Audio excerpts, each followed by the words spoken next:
be there by nightfall." Conroy always replied politely to Flint.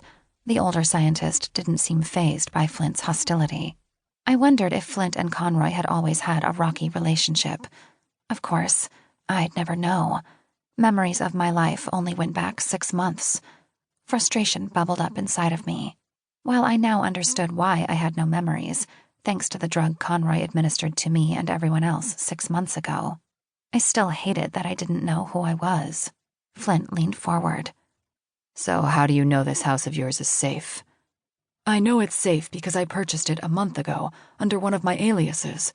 The only person who knows I own it is—" "Let me guess," Micah cut in. "Your lawyer?" Conroy nodded.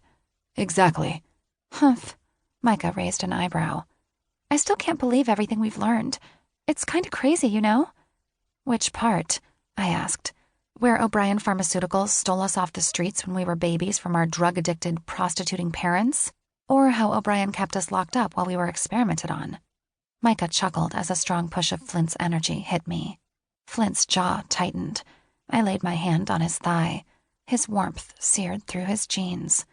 Right, maybe it was a little too early to joke about that stuff. "When you put it like that, it sounds rather barbaric," Conroy said. Micah's eyebrows shot clear to her hairline. "How could you ever think it wasn't barbaric?"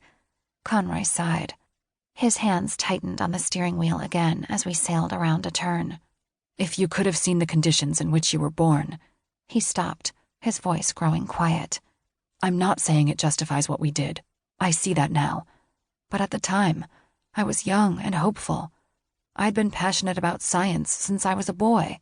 The possibilities of untapped chemical creations fascinated me.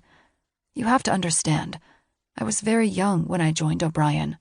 I was naive and blinded by my ambitions to better the world. At the time, I truly felt like I was doing the right thing. I thought I was helping all of you, that I was making your lives better." Micah cocked her head. "I know I just met you, so I can't believe I'm saying this.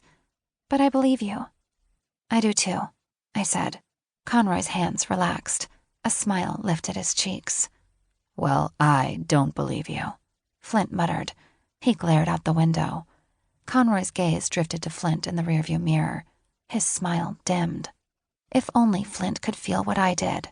I switched my vision, activating the part of my brain that was dormant in others. Conroy's cloud appeared.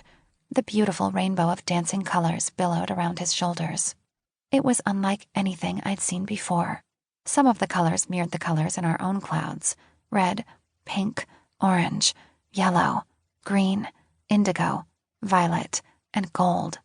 However, other colors mixed in it too: magenta, silver, navy, and at least a dozen more.